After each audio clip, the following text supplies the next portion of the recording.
तो चलिए आज चलते हैं रेगिस्तान के बीचों बीच बसे एक ऐसे गांव की तरफ। एक ऐसी जगह जहां कहते हैं खामोशी भी चीखती है और जहां एक पुरानी वीरान हवेली ने पूरे गांव को अपनी दहशत में कैद कर रखा है।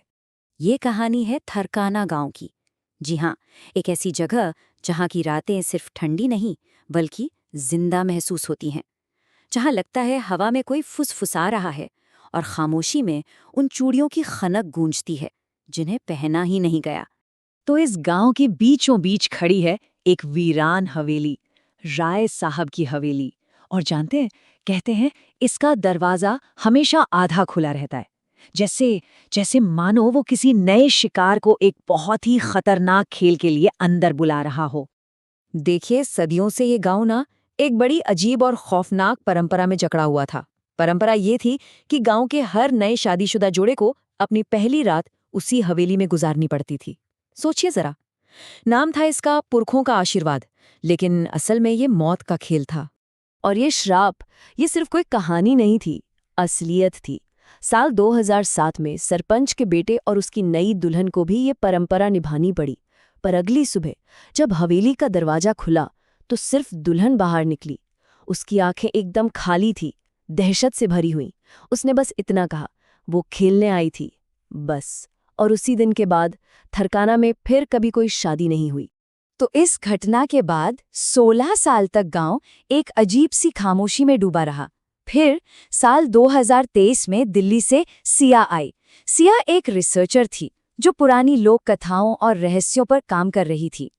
गांव वाले तो एकदम चुप थे, लेकिन उनकी चुप्पी भी सिया को सच की तह तक जाने से रोक नहीं पाए।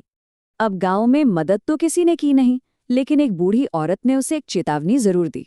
एक ऐसी चेतावनी जिसने असल में सिया के इरादों को और मजबूत कर दिया। तो सिया ने उस चेतावनी को नजरअंदाज कर दिया। वो अकेले ही उस हवेली में चली गई और जैसे ही उसने अंदर कदम रखा, दरवाजा अपने आप बंद हो गया। खेल शुरू हो चुका था, अब वो अंदर कैद थी।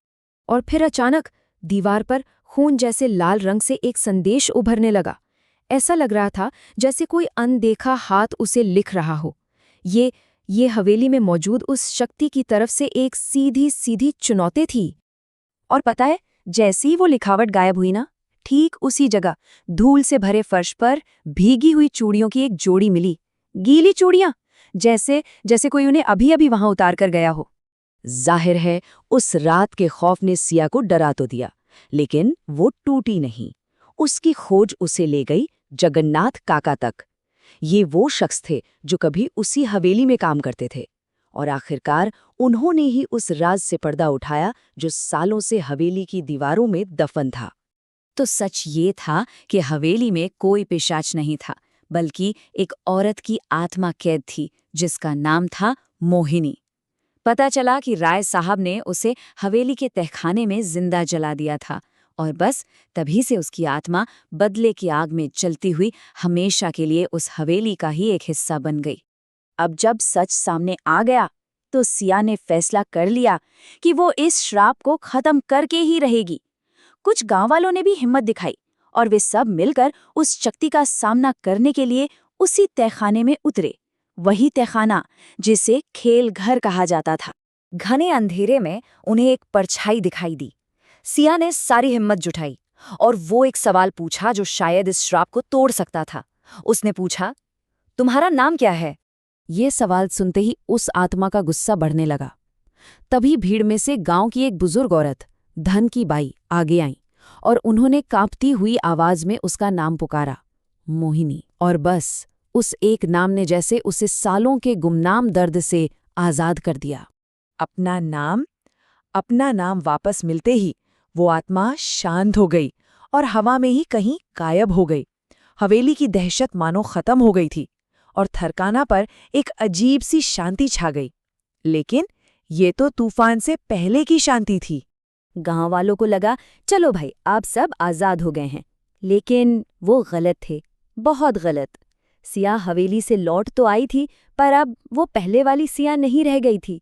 जो लड़की एक कहानी की खोज में आई थी, अब वो खुद एक अनकही डरावनी कहानी बन चुकी थी। उसकी आंखों की वो चमक अब एक गहरी, बेचैन कर देने वाली खामोशी में बदल चुकी थी।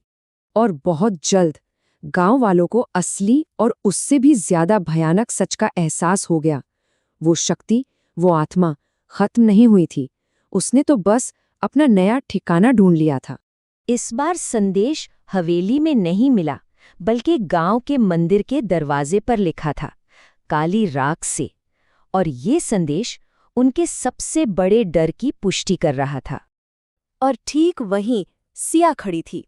उसके हाथ में हवेली का वही नक्शा था जिसे उसने सबके सामने जला दिया था, या ऐसा कहा था। अब इस खेल की नई मालिक वो थी, गांव का नया श्राप वो थी। मतलब अब डर का ठिकाना वो हवेली नहीं थी, डर अब खुद उनके बीच चल रहा था, सिया के रूप में। थरकाना की ये कहानी एक डरावनी याद दिलाती है कि कुछ कहानियां सिर्फ पढ़ने या सुनने के लिए नहीं होती, वो एक जाल की तरह होती हैं जो बस किसी के खोलने का इंतजार करती हैं। सवाल तो ये है कि खेल खत्म नहीं होता, सिर्फ खिलाड़ी बदलता है। तो अगला कौन?